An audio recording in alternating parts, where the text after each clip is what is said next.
Once upon a time, in the quiet village of Himavan, there lived a young man named Aru. The villagers saw him as a kind and helpful soul, always ready to lend a hand or offer a smile. But what they didn't know was that Aru carried a secret burden he felt lost.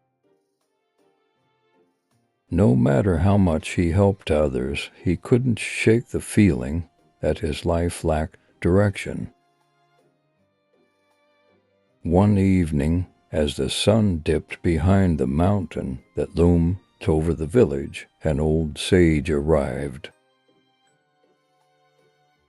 Her presence was like the wind, gentle but powerful. She carried a peculiar mirror, wrapped in layers of silk. Rumors spread quickly that this mirror could reveal the truth of a person's soul. Villagers lined up to gaze into it, each one hoping to find answers. Some walked away in awe, others in disappointment. Aru hesitated, but was eventually drawn to the growing curiosity. When his turn came, the sage unwrapped the mirror and handed it to him. Aru held it with trembling hands and looked into it eagerly. To his surprise, the reflection wasn't clear. Instead, it was clouded by a swirling mist that seemed to hide everything. "What does this mean?" he asked, his voice tinged with frustration and fear. The sage studied him for a moment and smiled gently. "It means you do not yet know yourself," she said. "To see clearly, you must climb the mountain and find the source of your heart's desire." Aru was skeptical but also desperate for answers. That night he packed a small bag with food and water and began his journey at dawn. The first part of the climb was easy, the path was well trodden, and Aru felt a sense of optimism.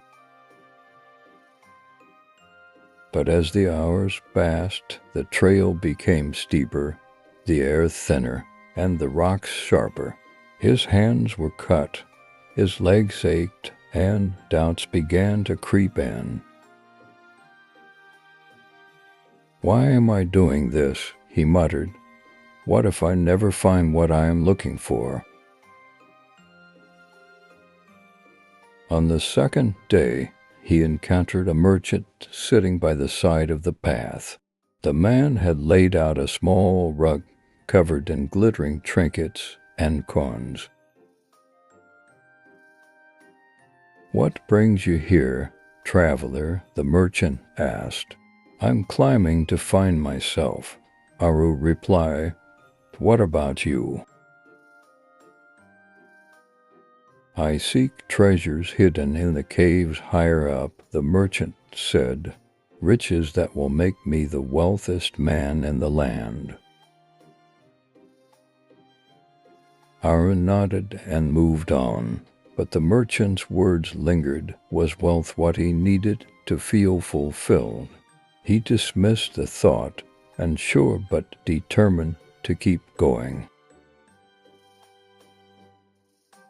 As he climbed further, Aru met others, a warrior sharpening his sword, claiming he was seeking glory, a poet sitting by a stream, searching for inspiration, and a farmer looking for fertile land. Each asked Aru why he climbed, and each time, Aru would only say, "I don't know yet." Their reasons made him question his own. Was he chasing glory, inspiration, or something else entirely? The uncertainty weighed on him, like the rocks in his pack.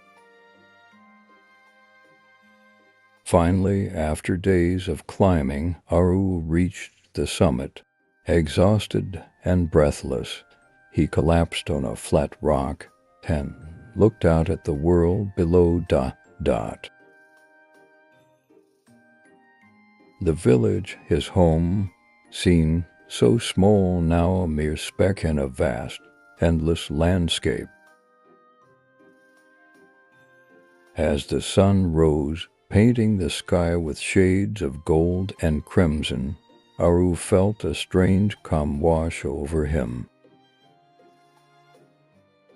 He thought about the struggles he'd faced, the sharp rocks, the biting cold, the endless self-doubt. Yet, here he was, standing at the top.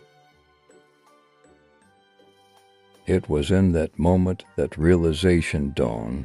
The climb itself had been his answer. The journey had revealed his courage, resilience, and willingness to face the unknown. He wasn't climbing for wealth, glory, or inspiration.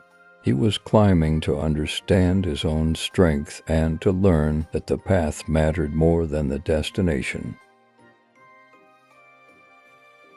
When Aru returned to the village, the sage was waiting for him. She smiled knowingly and handed him the mirror again. This time, when Aru looked into it, the mist had cleared.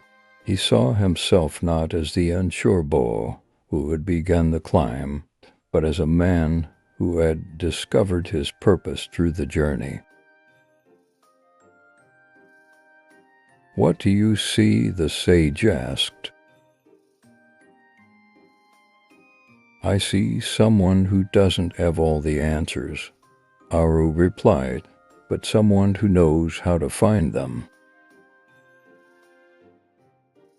The sage nodded. The mountain was never about reaching the top.